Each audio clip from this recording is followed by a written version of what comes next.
Under normal circumstances, we're supposed to acknowledge a president and a speaker of parliament.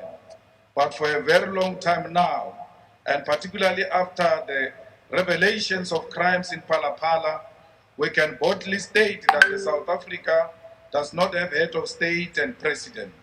The one who was there before has renounced his constitutional privilege to continue as president of the Republic of South Africa. South Africa's constitution obliges anyone who is elected as a president to uphold, respect, and defend the constitution, and we can say boldly here that Mr. Ramaphosa has failed to uphold, respect, and defend the constitution. We take this opportunity to say to the people of South Africa, what you are listening to is not a real state of the nation, it's a hearsay. Our country is in the middle of several man-made crises. The man who's currently at the center of South Africa's crisis is a full-time businessman, animals trader, possibly a puppet of both the domestic and global capitalist interest, who has said that the job of president for him is a part-time job, Mr. Cyril Ramaphosa. Let us start from the bottom. Despite many promises of universal access to early childhood development, millions of particularly black children in villages and townships have no access to early childhood development. What this means is that children of white people are born with strategic advantage and privilege over black children because white people's children start education before even turn 2 years old, while black children are only given access to education at the age of 5 and 6. And even when they go to school, these schools do not have the advanced technologies and teaching support system available for white children. This year will mark exactly 29 years since the first inclusive elections, yet we still have primary and secondary schools that use pig toilets, and we still have schools without electricity, without water, without access to basic necessities. The reality is that public education in South Africa has collapsed and has opened space for extremely expensive private schools, which majority of our people cannot afford and cannot reach. In the year 2022, almost 1 million students wrote their senior certificate examination, matric, and yet there are less than 200,000 spaces available in universities of technology and universities, because no one amongst those who are in government planned for the future of these students. In actual fact, there's been more than 4 million applications into institutions of higher learning when the spaces available are less than 200,000. Despite the former president of the ANC announcing fee-free higher education in 2019, there's still no free decolonized education in South Africa. Academically deserving yet poor students are being turned away from institutions of higher learning because of lack of money. Those who protest against fees are being shot and killed with no consequences, like Fighter Madonsela was killed at the Durban University of Technology. There is still a shortage of more than 500,000 beds for students at Tibet colleges, University of Technology and universities, and without decent and safe accommodations, students are subjected to high levels of crime, abuse, and often taken advantage of by different people. The South African government has neglected its obligation to create a safe and conducive teaching and learning environment for students. Those who sacrifice and go through endurance of finishing their students are often thrown into a very large section of the unemployment in South Africa. More than 12 million capable South Africans who are looking for jobs, including those who are discouraged, cannot find jobs anywhere because there is no meaningful program to create jobs for young people. Unemployment in South Africa is too high, and as if that is not enough, the South African Post Office has announced that it will be worsening the crisis of unemployment through retrenchment of more than 6,000 workers. The fact is that South Africa currently has close to 20 million people who are dependent on social grant, and it's not a cause for celebration, particularly when viewed from the fact that even these social grants do not eliminate poverty. There is absolutely no child and definitely no adult who can survive and thrive with $350 or $450 per month, whereas in a country with rising costs of living. Not even the dogs of the presiding president survives on $450 per month. The form of social assistance provided by government since 1994 has not been impactful in reducing poverty because the current government is incapable of creating jobs and taking our people out of poverty. Landlessness is still the biggest challenge confronting our people, and our attempts as the EFF to resolve the land question was undermined by the puppets of neocolonialism and imperialism. We are here today with still working under a constitution that protects the rights of stolen property because the land in the ownership and control of colonial settlers and their descendants is stolen land, and no amount of lies will hide the fact that settlers are in possession of stolen goods. In the middle of landlessness, joblessness, and many crises that define South Africa, we have high levels of crime which are perpetuated by the fact that we have an incapable and unwilling police minister who has always shown up after the crimes and only posed for cameras. This leader has demonstrated that he has got nothing to offer except to project himself as a modern-day model.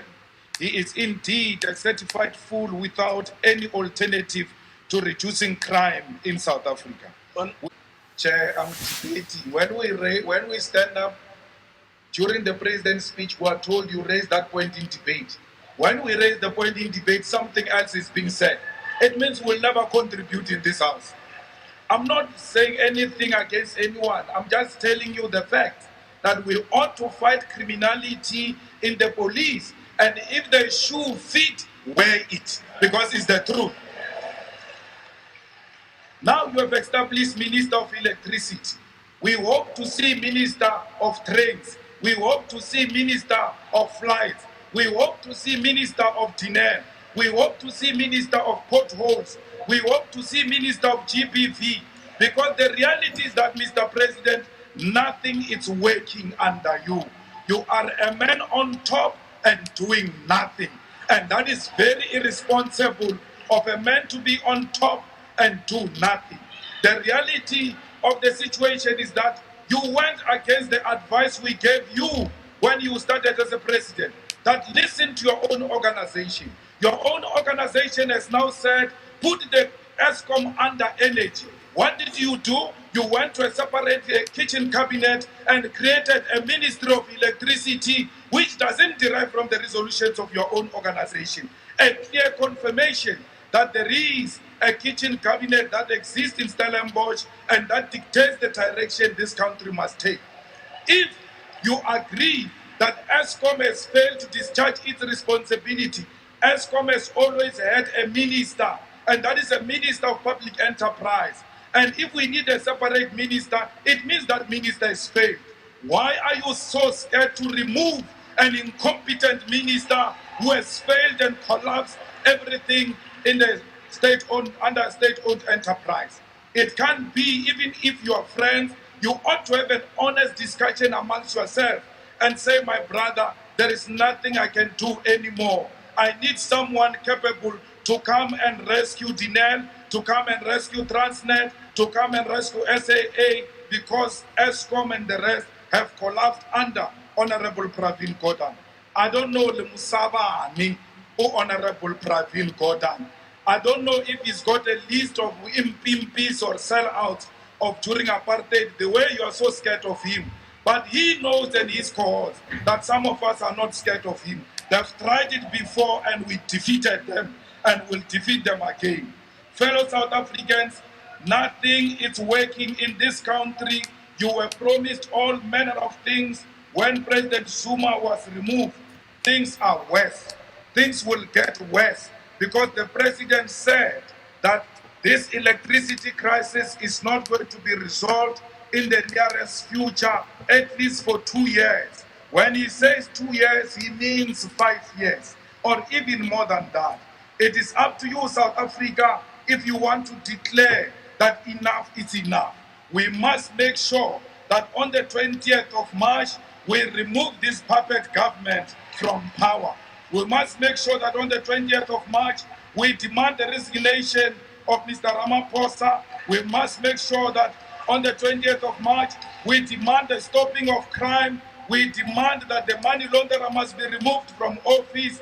We demand that crime in South Africa must be something of the past. If you want employment and you are sitting at home in darkness without a hope, your future is in the EFF. Join the shutdown on the 20th of March when we bring South Africa to a standstill. Only cowards who are in the pockets of capital will be scared to come to the streets on the 20th of March. We tried here in Parliament, they used their majority to defend criminality. We tried in the court, they used the judiciary to defend their criminality. We are left with no option. The streets are calling our names. The picket lines are calling our names. And all South Africans, we look forward to seeing you on the 20th of March 2023. Only the fearless will be on the streets and holding this puppet government accountable. We are not scared. Only Amagwana will go and beg the president that he must not resign. But all those who know that the president did nothing for this country, including himself, will encourage him to resign, because the president had already resigned.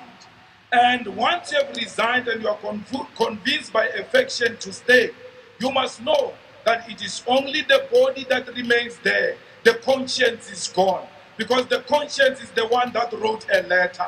No amount of factionalism can bring back that conscience. I don't know what the deputy president, the former deputy president, is doing here. He allows them to use him against Paul Mashatile, but he knows that these people don't want him.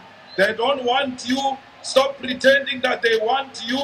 And former deputy president Didi Mabuza, please join the streets on the 20th of March. Honorable Malema, all of us, let's go on the streets on the 20th of March. Patria muerte!